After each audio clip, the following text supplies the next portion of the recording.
बिस्मिल्लाहिर्रहमानिर्रहीम। अस्सलाम वालेकुम। ये पार्ट 33 है। आज हम आपके लिए किताब ला रहे हैं कलंदर ज़ात। ये एक मुकम्मल किताब है। आवाज तालियवान, मुसन्निफ अमजद जावेद। ये किताब 1874 सफ़ात पर मुश्तमिल है। तो आइए सुनते हैं पार्ट नंबर 33 सफ़ा नंबर 314 से। तकरीबन 2 मिनट में वो दरख्त के नीचे खड़ी गाड़ी तक पहुंच गए। गाड़ी स्टार्ट थी। उनके बैठते ही गाड़ी चल दी। वो सेक्टर 17 से निकल पड़े थे। तकरीबन 10 मिनट के वक्फे में वो मार्केट पहुंच गए। उन्होंने वहां कार खड़ी की। वो फायर करने वाले लड़के उतरकर एक तरफ चल दिए। जसपाल और ड्राइवर एक दूसरी गाड़ी में बैठे और चल पड़े। इस बार ड्राइवर का अंदाज बहुत पुरसकून था। अब किधर निकलना है? जसपाल ने असरारी अंदाज में पूछा। फिलहाल हम सुपर हाईवे पर जाएंगे, तब तक मैडम का फोन आ जाएगा, ड्राइवर ने कहा और पूरी तवज्जो सड़क पर लगा दी। तभी अचानक उन्हें सड़क पर पुलिस की गाड़ियां तेजी से जाती हुई दिखाई दी। जसपाल चौंक गया कि शहर में हलचल मच गई है। इस दौरान मनाली का फोन आ गया। जसपाल, अगरचे हमने मकसद तो हासिल कर लिया है, मगर ये हमारी गलत फहमी थी कि वो लोग मोहतात नहीं होंगे। क्या हुआ? वो चौंका। मैं अभी तक शॉपिंग सेंटर में फंसी हुई हूँ। ये तुमने अच्छा किया कि दीवार तोड़कर निकले, वरना धर लिया जाना था। अब पुलिस पूरे शहर में नाकाबंदी कर चुकी होगी। हुआ क्या? उसे तेजी से पूछा। मुझे लग रहा है कि जैसे वो लोग तुम्हारी यहाँ आमद के बारे में जानते थे। जालंधर स्टेशन पर राब्ता नहीं कटा। हम निगाहों में थे, मनाली ने कहा। फिर तेरे लिए तो बहुत मुश्किल हो जाएगी। मैं वापस आ रहा हूँ। हरगिज नहीं। बल्कि फोन ड्राइवर को दो, उसे तेजी से कहा। मैंने फोन उसे दे दिया। वो चंद मिनट सुनता रहा, फिर फोन बंद करके जसपाल को दे दिया। मैडम कह रही हैं कि जिस कदर जल्दी इस शहर से निकल सकता हूँ निकल जाऊं। जैसे जैसे वक्त गुजरेगा यहाँ से निकलना मुश्किल ही नहीं नामुमकिन हो जाएगा। तो फिर? उसने पूछा। देखते हैं किधर निकलते हैं।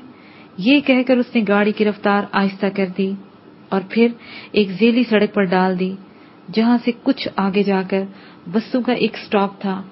ड्राइवर ने गाड़ी वहां आगे रोकी और जसपाल को इशारा करके नीचे उतर आया।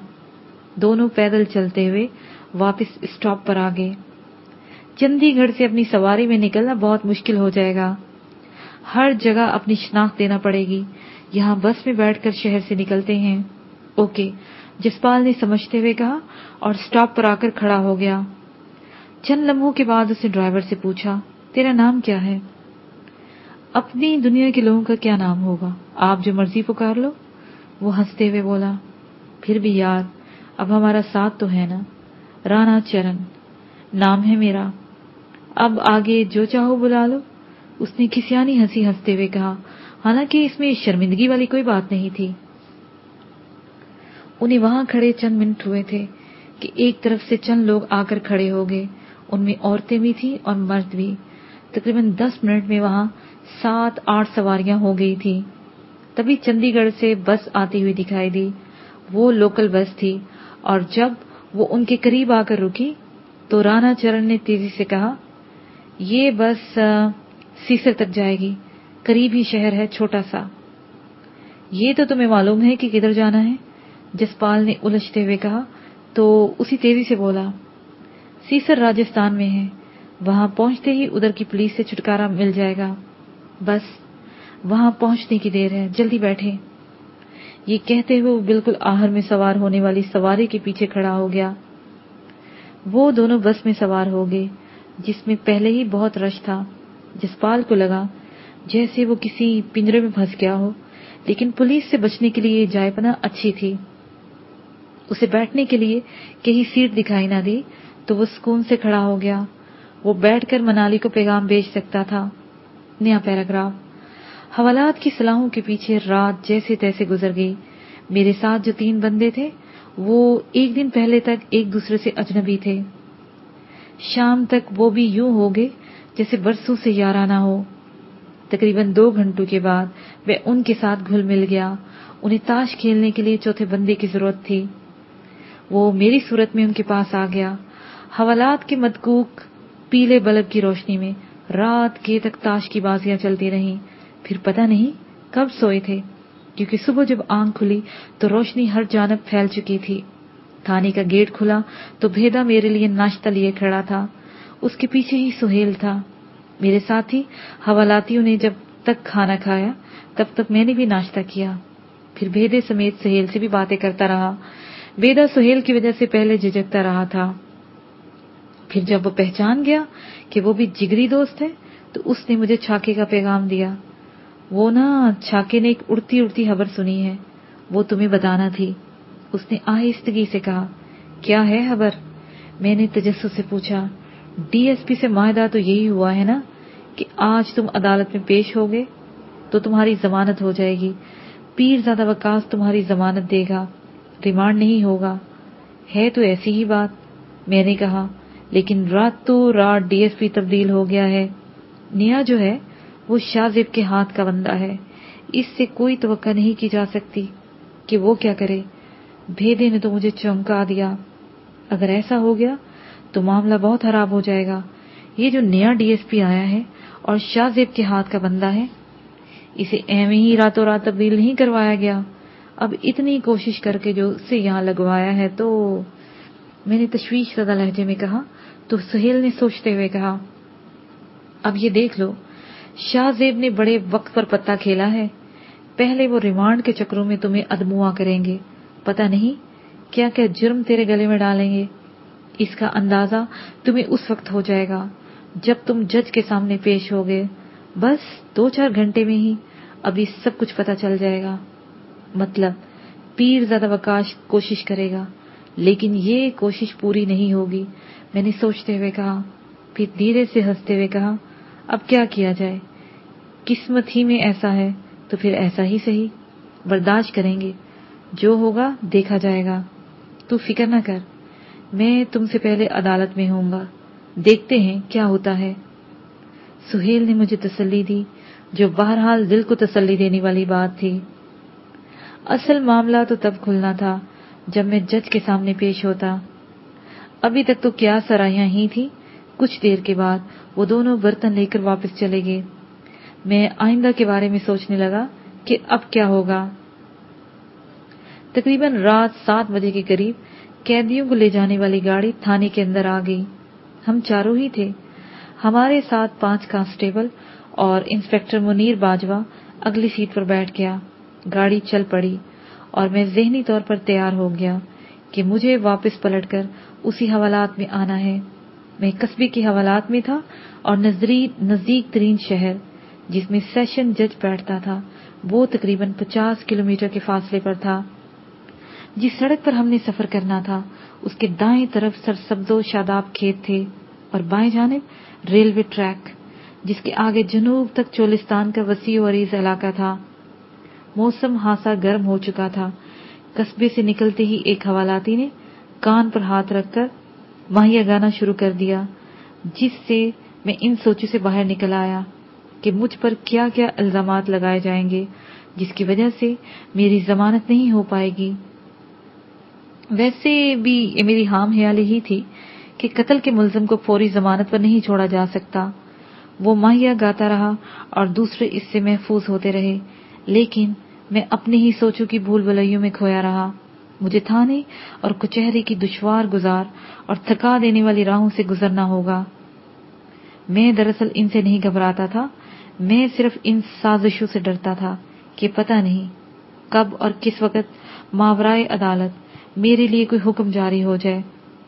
असल में हमारे मुल्क का जो तफ्तीशी निज़ाम है या फिर जो सजा और जजा के लिए फैसले किए जाते हैं उसमें इस कदर लचक है कि स्याह को सफेद और सफेद को स्याह किया जा सकता है। सफेद चमड़ी वाले जो निज़ाम छोड़कर गए थे, काले अंग्रेजों ने इसको अब तक मुसल्लत रखा है, जिसमें इंसानी तजलील ज्यादा है। इन्हीं सोचों में उलझते डूबते हम जिले अदालत में जा पहुंचे। हमें कोतवाली में रखा गया। हम इस इंतजार में थे कि हमें आवाज पड़े और हम जज के सामने पेश हों। नया डीएसपी अब तक सामने नहीं आया था और इसे आने की जरूरत भी नहीं थी। मुनीर बाजवा ही काफी था। कुछ देर के बाद वो घूम कर मेरे सर पर आन खड़ा हुआ। कुछ देर मेरी तरफ देखता रहा, फिर तंजिया लहजे में बोला, बहुत मान था ना तुझे खुद पर। देख, यहाँ अदालत में तेरे लिए कोई नहीं आया। बड़ा पीरजादा करता था, वो अब नहीं आएगा। चलो नहीं आता तो ना आए, वो कौन सा मेरे मामे का पुत्र है, मैंने तंग कर कहा। वो तेरे मामे का पुत्र बन भी नहीं सकता। कहाँ राजा भोज और कहाँ गंगू तेली। जागीरदारों के यार जागीरदार ही होते हैं। रात उसने शाहजेब से सौदेबाजी कर ली है, तुझे उसने एक मोहरे के तौर पर इस्तेमाल करके फेंक दिया, उसे तंजिया अंदाज में कहते हुए नफरत से सर को झटका। चल, मैं तो मोहरे की तरह इस्तेमाल हो गया, तू इनकी खिदमतदारी नौकरों की तरह कर रहा है या वफादारी। मैंने कहना चाहा तो वो मेरी बात को समझकर टोकते हुए बोला, बकवास न करोए, मैं अफजल रंधावा नहीं जो तेरे साथ यारी निभाते हुए मुअत्तल होकर बैठा है। मैं मुनीर बाजवा हूँ, जानता हूँ किस बंदे को किस तरह उंगली पर नचाया जाता है। जब तक तेरा डीएसपी नहीं बदला था, उस वक्त तक तो तू किसकी उंगली पर नाच रहा था। इस बार मैंने तंजिया अंदाज में कहा, ओए बात सुन ओए, मैंने थानेदार ही रहना है, शाहजेब ने एमएनए बन जाना है और पीरजादे का माहिदा हुआ है कि वो एमपीए बनेगा, लेकिन तेरे जैसे हवालात में रिमांड पर मार खाते हैं और फिर जेलों में सड़ते हैं। तू जमानत के ख्वाब न देख, कम से कम 14 दिन का रिमांड मैंने लेना है और तेरी सारी अकड़ निकालनी है। ये ख्वाहिश में बड़े दिनों से अपने दिल में लिए फिरता हूँ। यार तूने जो करना है कर लेना, और तू की तरह धमकियां क्यों दे रहा है। वैसे कितने कत्ल डालने को कहा है शाहजेब ने और उसके लिए कितनी रकम दी है। मैंने उसे छुड़ाने के लिए कह दिया। ये तो तुझे जज साहब के सामने जाकर मालूम होगा ना क्या होता है तेरे साथ, और फिर 14 दिन तो मेरे हाथों में है। उसने कहका लगाते हुए कहा। मैं उसकी तरफ देख के मुस्कुरा दिया। न जाने क्यों इस वक्त मुझे इंसानी नफ्सियात बड़ी अजीब सी लगी। बुज़दिल, खटिया और मुनाफिक इंसान हमेशा उस वक्त खुलता है जब सामने वाला इंसान उसे बेबस दिखाई दे। मैं जो खुद को इस कानूनी अमल से गुजारने के लिए खुद को पेश कर चुका था, और मेरे जहन के किसी कोने में ये भी था कि अगर सरदार शाहदीन का कत्ल मुझ पर साबित भी हो जाता है तो मैं जेल भुगतने के लिए तैयार था। मैं इतना तो जानता था कि फांसी तक ले जाने वाले सबूत इनके पास नहीं होंगे, लेकिन अभी कुछ भी नहीं हुआ था और मुनीर बाजवा अपने दिल की नाजायज ख्वाहिश मुझे बता रहा था। एक बार तो मेरे दिल में उठी कि मैं यहां से भाग जाऊं। मैंने अपने तौर पर जायजा ले लिया था, चाहे मैं हथकड़ी में हूं, उनके चुंगल से निकलकर भाग सकता हूं, मगर ये जल्दबाजी थी। मैं देखना चाहता था कि ये मुझे किस तरह फंसाने की कोशिश करते हैं। दोपहर से जरा पहले हमें आवाज पड़ी तो मुनीर बाजवा मुझे हथकड़ी समेत अदालत में ले गया। मैं हैरान था और किसी हद तक मुझे अफसोस भी हो रहा था कि पीरजादा वकास वादा करने के बावजूद भी अदालत नहीं आया था। चलो वो न आता, कम से कम उसका कोई वकील ही होता। थोड़ी बहुत तो कोशिश तो होती, मगर ऐसा कुछ भी नहीं हुआ था। मैं अकेला था। नूर नगर के या इसके इलाके से भी कोई बंदा वहां मौजूद नहीं था। जिन लोगों ने माहिदे के साथ मेरी गिरफ्तारी दिलवाई थी, मैं समझ गया कि अब मेरी किस्मत मुझे कहां ले जा रही है। सो मैंने अपने आप को किस्मत और हालात के दायरे पर छोड़ दिया। मैं जब अदालत से बाहर आया तो उस वक्त तक मैं इंतहाई खतरनाक मुजरिम था। मुझ पर सरदार शाहदीन के कत्ल से लेकर कई दूसरे कत्ल भी करने का इल्जाम था। शाहजेब ने बड़ी अच्छी प्लानिंग की थी। ऐसे वक्त पर पीरजादा वकास से समझौता कर लिया था जब मुझे गिरफ्तार कर लिया गया। इस दौरान जो सबूत पेश किए गए वो सभी रेडीमेड थे। जमानत तो अब क्या होनी थी, अब तो मुकदमा ही चलना था। न जाने कब तक हवालात मुकद्दर में थी और फिर जेल की जिंदगी, फांसी होती या उम्र कैद, जो भी था। अब इसका फैसले का इंतजार में कितना वक्त बीत जाना था। इस दौरान रिहाई की उम्मीद तो की जा सकती थी, लेकिन नसीब में रिहाई के लिए मुझे जंग लड़ना थी। मैं समझ रहा था कि अब ये पैसे और ताल्लुकात का खेल है। महंगा वकील और रेडीमेड गवाहों के बलबूते पर मुकदमे का रुख कहीं से कहीं किया जा सकता था। कुछ देर के लिए मुझ पर मायूसी छा गई थी, लेकिन अगले ही लम्हे न जाने क्यों मुझे अम्मा की दुआओं पर भरोसे का ख्याल आ गया, तो मेरे अंदर एकदम से हौसला भर गया। क्या हुआ? जो वक्ती तौर पर मुनाफिकीन जीत गए हैं, मुझे बहरहाल उनसे लड़ना है, और उस वक्त तक लड़ना है जब तक मेरी आखिरी सांस है। इस जंग की नोयत किसी भी किस्म की हो। क्या हुआ? जो वक्ती तौर पर मुनाफिकीन जीत गए, मुझे बहरहाल उनसे लड़ना है, और उस वक्त तक लड़ना है जब तक मेरी आखिरी सांस है। इस जंग की नोयत किसी भी किस्म की हो, और मैदान जंग कैसा भी हो।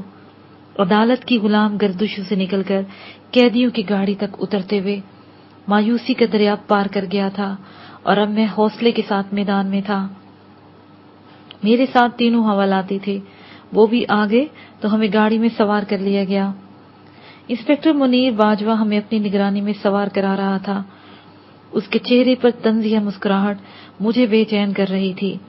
जिस वक्त मैं गाड़ी में दाखिल होने के लिए कदम उठाया तो उसने इंतहाई हकारत से कहा, ओए चल जल्दी कर बैठ, वापस चल, तेरे अंदर से बदमाशी को निकालना है। देखते हैं तू मेरी हाथर तवाज़ा किस कदर बर्दाश्त करता है। मैं एकदम से भुन्ना गया, मगर इस वक्त मुझे खुद पर काबू पाना ही था। मैं समझता था कि वो घटिया लोग होते हैं जो किसी को घेर कर बड़के मारते हैं। मैं इस वक्त अकेला था, मेरे हाथों में हथकड़ी थी और मैं निहत्था था। वो मुझे गुस्सा ही इसलिए दिला रहा था कि मैं ऐसा कुछ करूं कि वो मेरे जराइम की फाइल में एक नए वर्ग का इजाफा कर दे। मैं खून के घूंट पीकर रह गया। मैंने खुद पर काबू पाया और गाड़ी में सवार हो गया। इन तीनों हवालातियों के मिलने वाले आए थे। वो उन्हें काफी कुछ खाने पीने को दे गए थे, जबकि मेरे लिए कोई नहीं आया था। उन्होंने मुझे काफी कुछ खाने पीने को दिया। मैंने सब की तरफ से जहन में झटक कर खाने पीने की तरफ तवज्जो कर दी। जो होना है वो तो होकर ही रहना है, भूखा तो न रहा जाए। दोपहर के बाद हम वहां से चल दिए। अच्छी खासी धूप थी और मौसम साफ था। उस वक्त हमें सफर करते हुए तकरीबन आधा घंटा हो गया। हम शहर और कस्बे के दरमियान में थे जब हमारी गाड़ी आहिस्ता हुई। ट्रैफिक के दौरान ऐसा होता है कि कभी तेज और कभी आहिस्ता ड्राइविंग की जाती है। मैं यही समझा था, लेकिन ऐसा नहीं था, बल्कि जानबूझकर उसके आगे एक ऐसी गाड़ी लाई गई थी कि गाड़ी को आहिस्ता हो जाने पर मजबूर किया जाए। ये मुझे बाद में पता चला था। तभी अचानक एक फायर हुआ और कैदियों वाली गाड़ी का पिछला टायर ब्रस्ट हो गया। इसके साथ ही दूसरी तरफ का टायर ब्रस्ट हो गया। गाड़ी हिचकोले खाते हुए रुक गई। इसके साथ ही एकदम से शदीद फायरिंग होने लगी, जो तकरीबन आधे मिनट तक जारी रही। फिर एकदम से खामोशी छा गई। इन तीनों हवालातियों समेत मैं भी जाली से बाहर देखने की कोशिश कर रहा था। अचानक मेरी निगाह जानी शोकर पर पड़ी। अगरचे उसके चेहरे को कपड़े से ढांपा हुआ था, लेकिन मेरी निगाहों से तो वो नहीं छुप सकता था। मेरे बदन में बिजली की लहर दौड़ गई। मैं तड़प कर बाहर जाने वाले रास्ते पर आ गया। वो 10-12 लोग थे। उनमें से सबसे आगे चाका खड़ा था और सिपाहियों से कह रहा था, हमारी तुम लोगों से कोई दुश्मनी नहीं है। जो हथियार फेंक कर एक तरफ हो जाएगा उसे कुछ नहीं कहेंगे, फौरन हट जाओ। उन्होंने गाड़ी को चारों तरफ से घेरा हुआ था। मैं बाहर निकला, लेकिन मेरे साथ वाले हवालाती बाहर नहीं आए। वो वहीं दबके बैठे रहे। मैं तेजी से बाहर निकला और छाके के पास जा पहुंचा। उसने बगैर कोई बात किए पिस्टल मुझे दे दिया। तो एक तरह की कुव्वत मेरे अंदर भर गई। चल निकलते हैं, छाके ने कहा। और तो मैंने मुनीर बाजवा की तरफ देखते हुए छाके से कहा, जरा ठहरो, मैं थोड़ा उधार चुका लूं, तुम निकल जाओ, मैं तुम्हें कुछ नहीं कहता। वो मुझे अपनी तरफ आता हुआ देखकर बोला, तू कुछ ना कह, लेकिन मुझे तो कुछ कहना है। ये कहते हुए मैंने बोल्ट मारा और उसकी रान पर नाल रखकर फायर कर दिया। वो धम से जमीन पर गिर गया। मैंने दूसरा फायर उसकी दूसरी रान में किया तो वो तड़पने के साथ ऊंची आवाज में चीखने लगा। तब मैंने उसके चेहरे पर देखते हुए कहा, मैं तुझे मारूंगा नहीं, क्योंकि तू जिंदा रहेगा तो दोबारा मुलाकात होगी। मैं उन्हें वैसे ही छोड़कर छाके के साथ कार में आ बैठा। उन्होंने 2 कारें और 2 मोटरसाइकिल लेकर ये कार्रवाई की थी। हमने वहां ज्यादा देर ठहरना मुनासिब नहीं समझा, बल्कि वहां से निकलते चले गए। मुझे रात ही मालूम हो गया था कि उसकी हबासत का, इसलिए मैंने सोचा जब तक वो पूरी तरह अपनी हबासत दिखा ले तब मैं ऐसा करूंगा। छाके ने मुझे बताया, हम वापसी नूर नगर तो नहीं जा सकेंगे। मैंने सोचते हुए कहा, नहीं, तुझे सोहनी के पास भेज देना है। तू चंद दिन वहां रहकर सुकून कर, फिर देखते हैं। छाके ने यूं कहा जैसे वो पहले ही सोच चुका हो। मैं खामोश हो गया। हमें सफर करते हुए ज्यादा से ज्यादा 10 मिनट हुए होंगे कि अचानक हम पर फायर होना शुरू हो गए। इस उस्ताद पर हम चौंक गए। ये कौन है? पुलिस वाले इतनी जल्दी हमारे पीछे नहीं आ सकते थे। मैंने घूम कर देखा, हमारे पीछे 4 व्हील जीपें थी। एक 4 व्हील की छत से सर निकाले एक बंदा फायर कर रहा था। ये कौन है? छाके ने तजब्जुब से में कहा, अब किसको क्या मालूम कि वो कौन हो सकता है। जानी शोकर अगली गाड़ी में था और मोटरसाइकिल उससे आगे। अचानक हमारी कार का टायर बर्स्ट हो गया और कार हिचकोले खाने लगी। उसकी रफ्तार भी ज्यादा थी। ड्राइवर ने बहुत मुश्किल से उसे काबू में किया, लेकिन फिर भी वो एक कीकर के दरख्त के साथ जा लगी। अचानक ही सब कुछ आनन फानन हो गया। खुद को बाहिफाजत पाकर मैं तेजी से बाहर निकला। तब तक जानी शोकर और उसके साथी हमलावरों की फायरिंग का जवाब देने लग गए थे। वो सड़क मैदान जंग बन गई। मेरी पुश पर रेलवे लाइन थी। 4 व्हील गाड़ियां वो पार नहीं कर सकती थी, इसलिए मैंने छलांग मारी और रेलवे ट्रैक कर दूसरी तरफ चला गया। वहां तपती हुई जमीन पर लेटकर मैंने छत से सर निकाले हमलावर पर फायर कर दिया। गोली उसके सर पर लगी थी और वो लड़कता हुआ गाड़ी में गायब हो गया। ऐसा ही मैंने पिछली गाड़ी वाले के साथ किया। वो भी लड़खड़ाते हुए गाड़ी के अंदर गायब हो गया। मैंने देखा छाका और ड्राइवर भागकर जानी शोकर वाली गाड़ी में चले गए हैं। वो एक समय से शदीद फायरिंग करने लगे तो हमलावर की तरफ से भी उस तरह की शिद्दत होने लगी। मेरे मैगजीन में चंद गोलियां थी जिन्हें मैं हिकमत अमली से ही इस्तेमाल कर सकता था। मैं शुस्त लिए लेटा हुआ था कि कोई मेरी रेंज में आए। मैं किसी तरह भी छाके वगैरह के पास नहीं जा सकता था। मेरे जहन में यही ख्याल आ रहा था कि किसी न किसी तरह इस फायरिंग में कमी हो तो पता चले आखिर ये कौन लोग हैं। बिलाशुबा इनका ताल्लुक हमारे इन्हीं दुश्मनों से था जो मुझे घेर कर मारना चाहते थे, और वो शाहजेब के अलावा और कौन हो सकता है। मैंने शुस्त लेकर 4 गोलियां इस तरह चलाई कि उनकी गाड़ियों के 2 टायर बर्स्ट कर दिए और उनकी गाड़ियां नकारा हो गई थी। वो वक्ती तौर पर अब पीछा नहीं कर सकते थे। अचानक ही मेरी नजर सड़क पर दूर से आती हुई पुलिस गाड़ियों पर पड़ी। मुमकिन है वो इन्हीं की इतला पर आई हो या मुनीर बाजवा वगैरह के। वो किसी नजदीकी थाने से थी या क्या था। बहरहाल पुलिस की गाड़ियां दंदनाती हुई आ रही थी। गनीमत ये था कि वो हमला आवरों की समत की तरफ से आ रही थी। अक्लमंदी का तकाजा तो यही था कि छाका लोग वहां से भाग जाएं, वरना जो लाशें गिरी थी सो गिरती, बाकी गिरफ्तार हो जाते। और उन्होंने यही अक्लमंदी की। वो फायरिंग छोड़कर एकदम से सरपट भाग निकले। अब मेरा वहां बैठे रहने का कोई जवाब नहीं था। मैं जुनूब की तरफ नशेम में उतरा और तकरीबन भागता हुआ नजरों से ओझल हो जाना चाहता था। मेरे सामने दूर तक रेतली जमीन थी जिसमें जा बजा झाड़ियां थी। मैं उस पर भागता चला जा रहा था। एक जगह मुझे झाड़ियों का झुंड सा दिखाई दिया। मैं इसमें सस्ताने और सांस लेने के लिए छुप कर बैठ गया।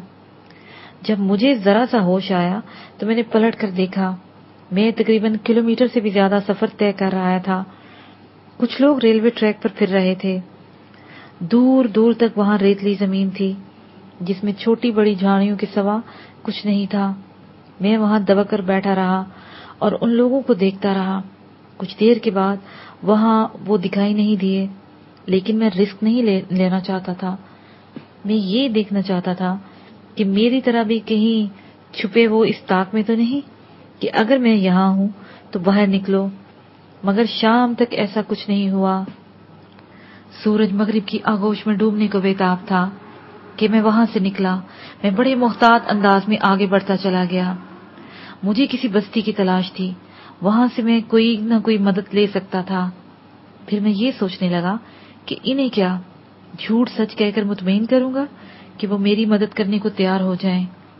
मुझे बहरहाल कोई बस्ती तलाश करना थी, इसलिए चलता गया। इस वक्त मेरे हवास काबू में आने लगे। जब मैंने कुछ दूर एक बस्ती के आसार देखे, मैं तेजी से उस तरफ बढ़ गया। उस वक्त अंधेरा छा चुका था। जब मैं उस बस्ती के करीब पहुंचा, मैंने देखा गांव के लोग एक तरफ लकड़ियां गाड़कर और झाड़ियों की मदद से दायरे की सूरत में बाड़ लगाई हुई थी। इसमें गायें और कुछ ऊंट बैठे हुए थे। इससे जरा हटकर बस्ती थी। इन मवेशियों के पास कोई न कोई बंदा जरूर होगा। मैं यही सोचकर उस जानब बढ़ गया। मेरे अंदाजे के मुताबिक एक नौजवान सा लड़का धोती बांधे, ऊपरी जिस्म से नंगा, तेजी से मवेशियों के सामने चारा रख रहा था। उससे जरा दूर एक दूसरा शख्स गाय का दूध दो रहा था। मैंने सुकून का सांस लिया। तभी चारा डालने वाले की निगाह मुझ पर पड़ी तो वो ठटक कर मेरी जानिब देखने लगा। फिर ऊंची आवाज में पूछा, कौन जवान है तू? मैं एक मुसाफिर हूँ, कुछ देर आप लोगों के पास ठहरना चाहता हूँ। मैंने तेजी से कहा, अच्छा ठीक है, आ जाओ, पर ध्यान से, तुम्हारे रास्ते में कुत्ता बंधा हुआ है। उसने कहा तो मैं कुत्ते से बचकर आगे बढ़ा। वो कुत्ता भी कोई बला चीज था। काफी बड़ा मुंह था उसका और अच्छा हासा कद। लेकिन ये बड़ी अजीब बात थी कि एक अजनबी को करीब पाकर वो जरा भी नहीं भौंका था। यही सवाल जब मैंने उस नौजवान से किया तो वो बोला, अभी बंधा हुआ है और हम इर्द गिर्द फिर रहे हैं, इसलिए ये खामोश है। कुत्ते भी नस्ली होते हैं। खैर तू आ बैठ। उसने एक चारपाई की तरफ इशारा करते हुए कहा। मैं इस पर बैठ गया तो चंद मिनट बाद पानी लेकर मेरे पास आ गया। दूसरा आदमी आराम से दूध दोता रहा। मैंने खूब सैर होकर पानी पिया तो उसने मुझसे पूछा, खाना खाएगा?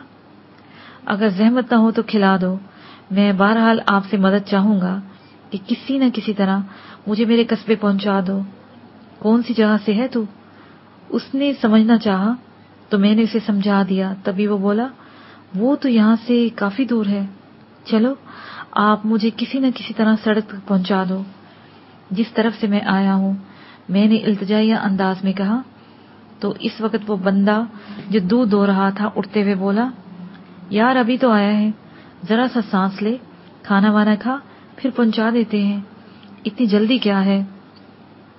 ठीक है, मैंने पुरसुकून होते हुए कहा। मैं काफी हद तक थक चुका था, लेकिन इनका दोस्ताना रवैया देखकर मेरी सारी थकन जाती रही थी। तभी मुझे एकदम से एहसास हुआ कि मेरे पास पिस्टल है, कहीं इस वजह से ये मुतनफ्फर ना हो जाए। तभी मैंने हिचकिचाते हुए कहा, भाई ये मेरे पास इकलौता हथियार है, चाहो तो आप इसे अपने कब्जे में ले सकते हो। ये कहकर मैंने पिस्तौल निकालकर चारपाई पर रख दिया। तो इसका मतलब है कि तू कोई शरीफ आदमी नहीं है। खैर तू अगर हमारा मेहमान बन ही गया है तो रख इसे अपने पास, तेरे लिए रोटी लाते हैं तो फिर बात करते हैं। ये कहकर वो दोनों वहां से निकलते चले गए। मैं हैरान था, उन्होंने इतनी जल्दी मुझ पर एतमाद कर लिया था, मगर ये मेरी हाम ख्याली थी, इसका मुझे बाद में एहसास हुआ था। मैं इस वक्त इस बात पर हैरान था और सीधा होकर चारपाई पर लेट गया। मुझे बहुत सुकून महसूस हुआ, इसलिए लेटते ही मेरी आंख लग गई। मेरी आंख खुली तो वो दोनों अपने हाथों में चंगेर और बर्तन पकड़े खड़े थे। एक के हाथ में पानी था, उसने मेरा मुंह हाथ धुलवाया और फिर खाना मेरे आगे रख दिया। मैंने सैर होकर खाया। इस दौरान वो मुझसे पूछते रहे कि मैं कौन हूँ और कहाँ से आया हूँ। मैंने इन्हें सारी बात सच बता दी। देख मेरे भाई, तूने जो कुछ कहा है, अगर ये सच है तो फिर तू रात यही रह, सुबह मैं खुद तुझे सड़क पर छोड़ाऊंगा। लेकिन अगर तूने झूठ बोला भी है तो हमें कोई नुकसान नहीं, सुबह तुझे सड़क तक पहुंचा ही देंगे। इसलिए तू अब हमारा मेहमान है। बड़े भाई ने कहा, जो दूध दो रहा था। मैंने पहले सोचा कि आप लोगों से झूठ सच कह दूंगा, लेकिन सच बोलने का हरज भी कोई नहीं है। अब जो चाहो आप लोग मेरे साथ सलूक कर सकते हो। हम इन वीरानों में यूं ही नहीं बैठे, वरना हम रोज लुट जाते। तेरी तरह कोई आता और पिस्टल दिखाकर हमारा माल हमसे छीन कर ले जाए। हम अपना बंदोबस्त रखते हैं। तुम हमारी बस्ती में अपनी मर्जी से आ गए हो, लेकिन यहाँ से जाओगे हमारी मर्जी से। खैर अगर तुझे जाने की इतनी ही जल्दी है, ना हो तो कल दोपहर तक के वक्त तक तुझे तेरे कस्बे तक पहुंचा सकते हैं। उनमें से बड़े ने कहा, वो कैसे?